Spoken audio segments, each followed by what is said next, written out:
You're a rebel, getting into trouble. You are kinda like a fire, like a fire, like a fire. Unpredictable, so original. You are never backing down, backing down, backing down. That's what I like about you.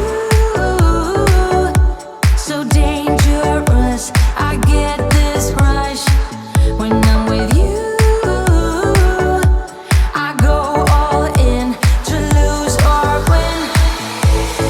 Build things up to knock 'em down. It's the way we keep our high, moving like a hurricane. There will come a time for when we can wash away your sins, settle down, but until then, we're like a hurricane.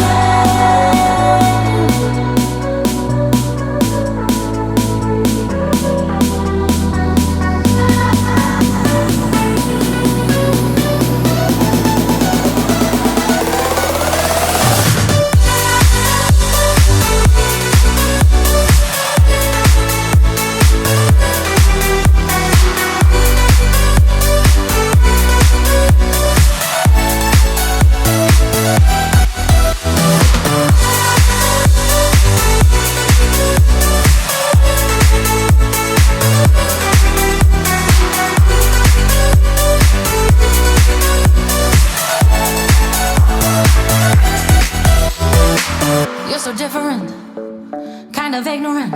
You don't care what people say, people say, people say. I'm going crazy for you, baby. Don't know how you're making me feel this way. What can I say? That's what I like about you. So dangerous, I get this rush. Yeah, the hotel E1. When Pixton in apartments. No, it's Good morning, guys. I'm doing a video here. oh, sorry. No, as in I'm doing a video, so don't mind me saying good morning. Okay. Yeah. Guys, I'm in Port Elizabeth. I'm at the Nelson Mandela University today. Sana. The last time I was here, I was dragged. Ooh, this is gonna be very fun. But yeah, so we're starting. They invited me again. I don't know why. Guys, I was trending on Twitter because I came. Yeah, anyway. Sworn under the bridge. My tooth is not fixed. It's only being fixed when I think Thursday. They can't fix it. But anyway, so I'm gonna be vlogging. We celebrating Women's Month with Nelson Mandela University. Let's do this. Okay, so how are you feeling? What's good? What's happening? Update us. Okay, listen. Makeup on point. I'm happy. Outfit right. I'm scared. Really? Lovey, these students is. And the first thing I want to tell them, like, the first thing I need to update them on is I have not fixed my tooth. Oh yes. I have not fixed my tooth. But Okay? you're so pretty though. You're so beautiful. Very much so. Oh, Mom Mayaba. Imagine Thank you, an entire thank Mrs. you. Mayaba. Listen, on point. Okay? Definitely. Okay, but other than that, I'm excited. Okay, that's good. I'm really excited. Let's do this. Yeah. Okay?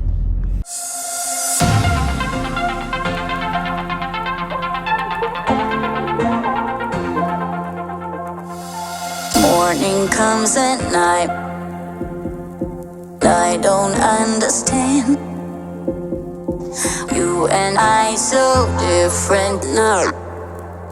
We are always, always on the edge. Hearts are open wide. Different yet alike. You and I so different now. We are always, always on the edge.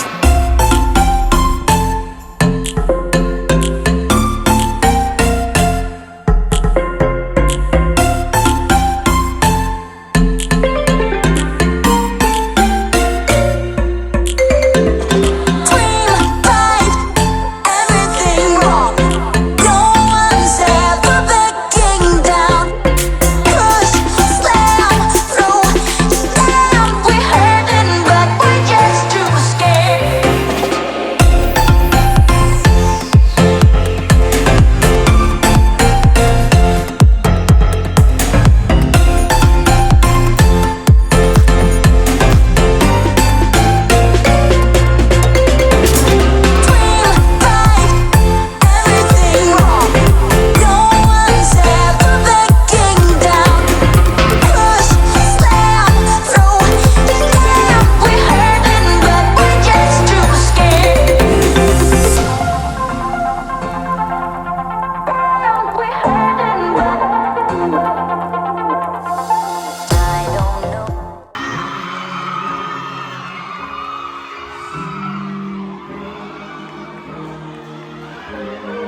Hashtag how long? I don't care. I don't care how much we talk about it. I don't care how much it has been spoken about.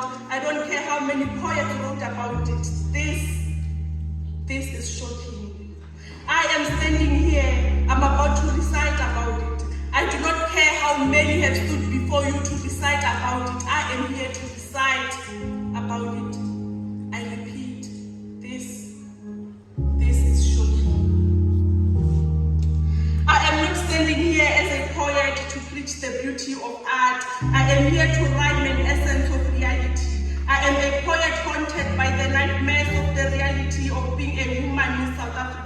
With this book here that contains my sincere condolences to the lives lost in the hands of men. This is a poem inked with tears as it brings to light my fears of being a woman to the public eye. It took a lifetime to complete this poem and to utter these words because they were stuck in my mouth fighting to come out and a lump in my throat, but not as big as the one I saw on that woman's eye earlier this week. Fear is engraved in women and children. A mother is killed, a daughter is raped, a sister is molested. A new day, a new mother, a new daughter, a new sister, another day, another mother, another daughter, another sister. This is shocking. A 10-year-old, a 26-year-old, a 50-year-old, a 90-year-old, a 2-year-old man have no shame. Families mourn, the streets are not safe, women and children are in tears. The guilty are on the run and the innocent are ignorant. The police are nowhere to be found. Every day, every hour, every minute, every second, a new story is told. The story of a child raped and killed, of a woman misused and abused, beaten and bruised.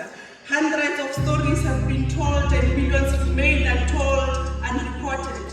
Thousands of graves are filled with innocent women. I still recall the death of Tsobofatokule, Uinene Mkwetana, Potato Mulife, Kanisiya Tlanga. Yo, the list is endless.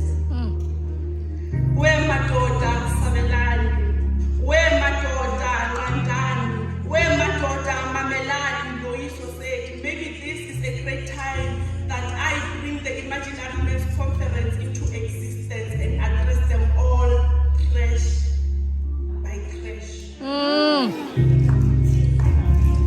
Attention everyone, the conference is about to begin and I am your speaker, Itumeleng Release. Allow me to lead the conversation. This will not take too long. Pay careful attention. I only have a few words to say, a message to pass to men. Men, keep your hands to yourself. Thank you so much for your attention. That is all that I wanted to share. Conference adjourned. Have this feeling, haven't felt for so long. Took a hold on me and won't let go. I've been sleeping, caught me off my guard. Cause you're in my space and now I'm so pull me towards you and I cannot fight it. My head's underwater, I try to disguise it. Want you to hold me, though we haven't spoken. I need that something to get me to open. You are only a shot away from me to be my everything. Cause you are only a shot away from me to be my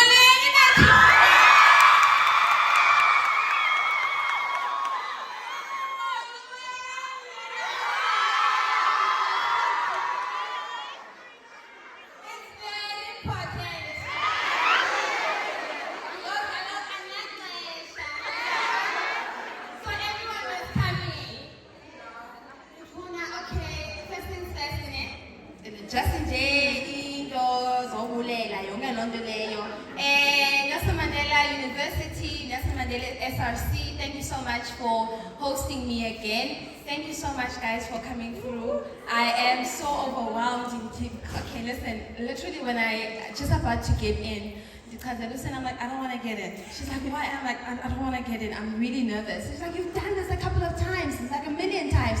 And I said to her, it's never new. And I don't want it to be new. I want it to be like that always. I'm always humbled by your love and support. And then, because I think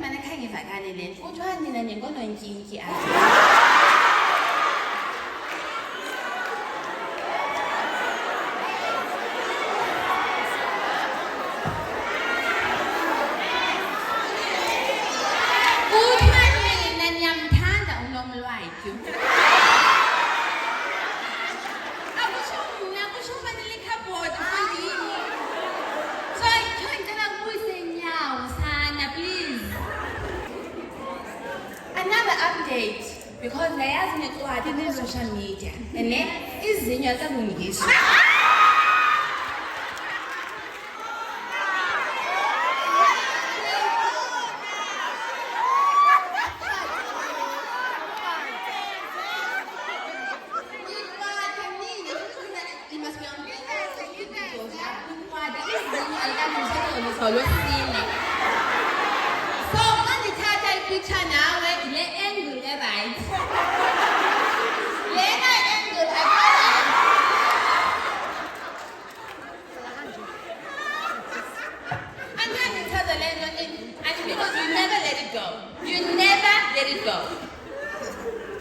Let me go into my talk for today. I was given a topic, the identity of African women, the narrative about Black beauty, Black female capabilities, and our place in society. For the longest time, I've never been a girl that suffered from low self-esteem. Because in honest truth, as long as you're fed, and as long as that were handed over from the cousins or the sisters, you sorted. But there are 3 instances where I started thinking, hang on a sec, there may be something to think about here. Things started to change when I was about 12 or 13 years old. So I got an idea that I grew up in a very church setting, in a very conservative family. So every weekend, Umama will ship us off to the missionary house in the church, because apparently so every weekend we'll go to the pastor's house and stay the weekend there and come back on a Sunday afternoon. So this particular Saturday, Saturday Evas for me. So on the 30th outside. And as the I passed woman, church woman that was sitting a kitchen. I'm 12 or 13 at the time. As I'm busy in the I hear one of the women say, "Kutheni impundu zakhe nje zinje?" Athi omnye xa ephendula, zezi zinto bazenzayo bebancinci. I was 12, 13. So it was at this point that my mom forced me to wear tight. I didn't understand it then, but I came to realize that apparently umzimba ongakho tight or firm, in other words, umzimba onganqazelayo is considered that ulala namakhwenkwe. Not inkwenkwe, amakhwenkwe. And by the way, it's never about unenkwenkwe, it's unamakhwenkwe. And I always want to correct, but no, get inkwenkwe one lena.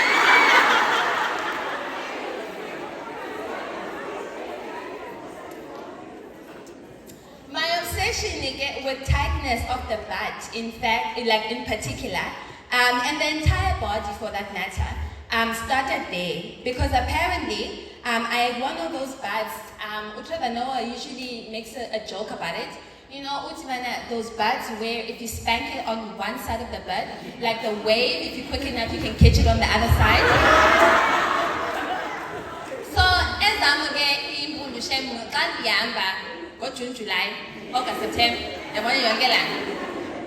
so I was very obsessed with the tights because I wanted a tight behind.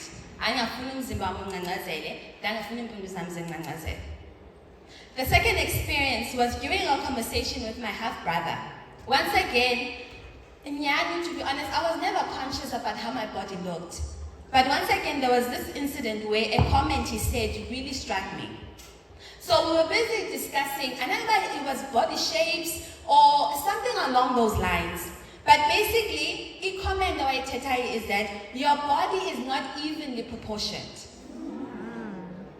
I didn't understand what that meant. So I explained about, no, you have a child's upper body and then you have an adult's lower body. That totally changed the game for me. This was in the early 2000s. And when I looked at the TV, I never saw someone that looked like me. So I could not relate to anything. My obsession, once again, was to make sure that I had an evenly body. I'm not sure how I was going to do this, but it was very important for me for this to happen. If you're a big magazine fanatic like me, very much earlier on,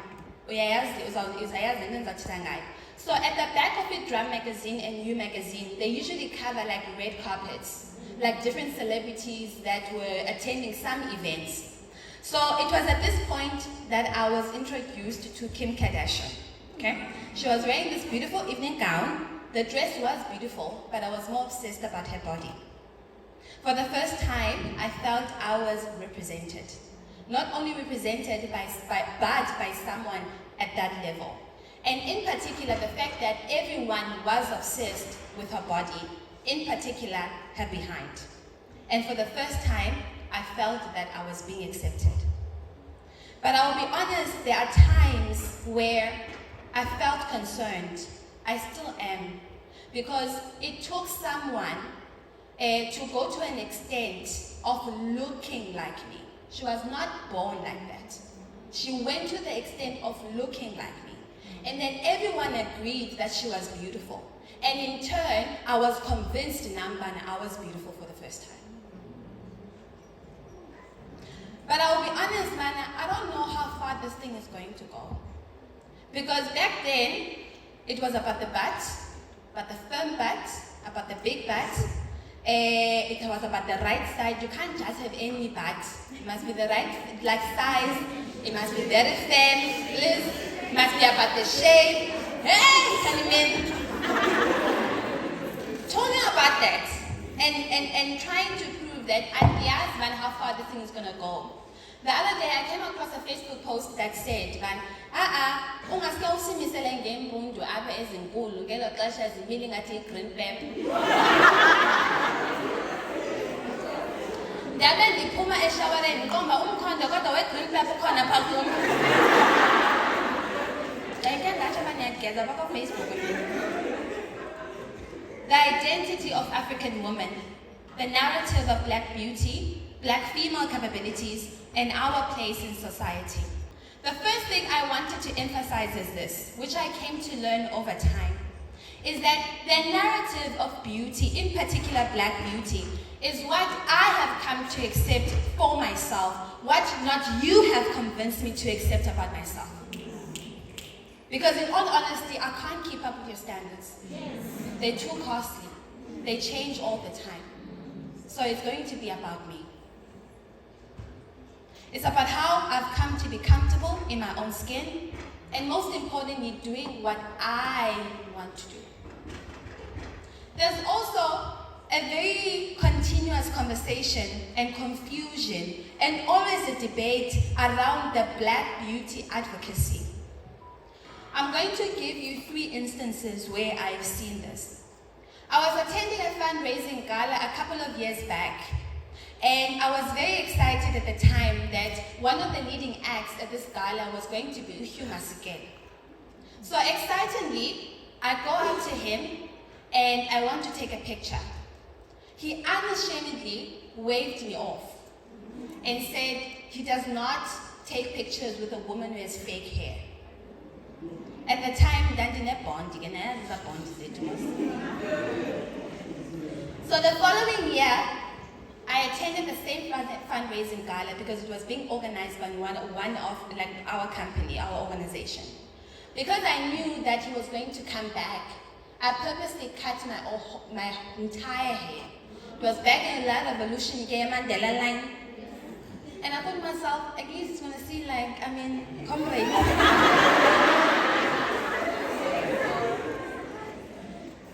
I didn't ask this time around for a picture. But as I was waiting on the sidelines, it appears he remembered me from the last fundraising gala. he waved me and said, "Oh, do you see how beautiful you look now?" I was happy. I was happy he thought I was beautiful. Yeah. It's this narrative that you are either that or this, and you can never be both. When we started the advocacy around our hair, it was so to prohibit any kind of discrimination based on natural hairstyles and texture. Yes, we were challenging policies in schools that discriminated over our children's hair being untidy. I went at school, and in high school, I was the only black student in my grade for the whole 3 years, from grade 10 up until grade 12. And I was one of the handful, about 5, I would say, in the entire high school. The rest were whites. One time, I decided that I'm going to let my hair loose. And in have always been like rough, Afro-ish. So that's why I would relax them. But in this particular time, I decided, no man, let me let it off. And then yes, I started to snanda Afro like me, I look like Simba from Lion King. So anyway, I thought to myself I looked nice because it was not seen as something out of the ordinary. It was something that everyone did. But I was the laughing joke of the entire school about what happened to your hair? And I'm like, it's actually, this is my hair. This is my hair. But I've been forced by the systems of the school to basically relax my hair because you are considering my hair untidy like this. We have been challenging policies in the workplace where we are deemed unprofessional. I have a sister-in-law that is in the recruitment space, and she has a pet peeve over candidates that have dreads. She considers it untidy. It is the case even today in 2022. We were challenging beauty standards at prestigious beauty pageants. Everyone knows that Uzazibini Tunzi won Miss South Africa and Miss Universe with her natural hair. However, the advocacy about blackness and about our black beauty, about our hair in particular, it does not mean that she should box us. It does not mean that she should box us. The advocacy was based on allowing us the freedom to express ourselves in any kind of manner using our hair. So, when you figure out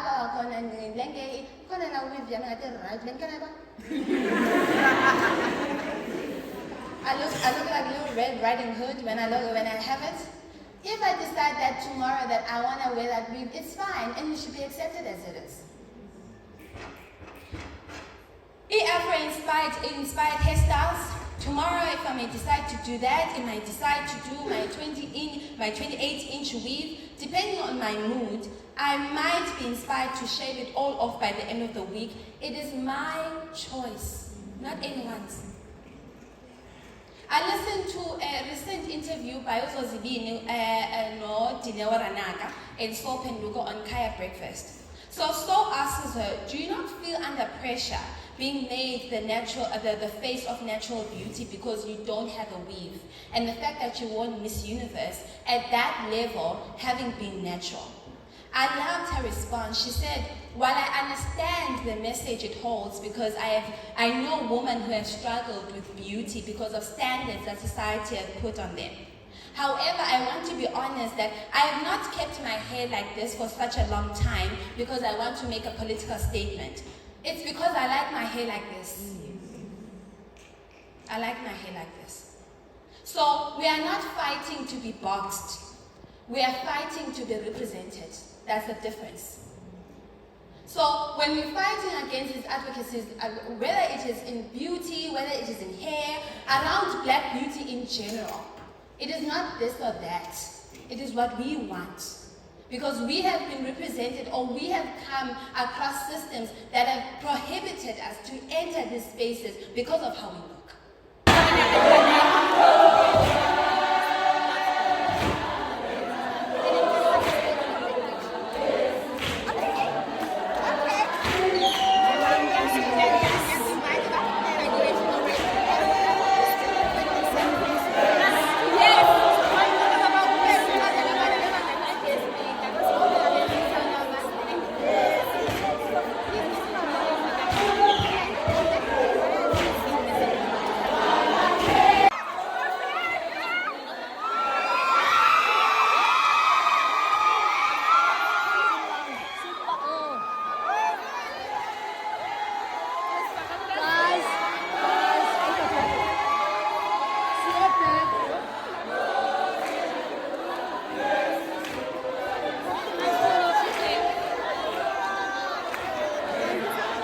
seatbelt, need a seatbelt.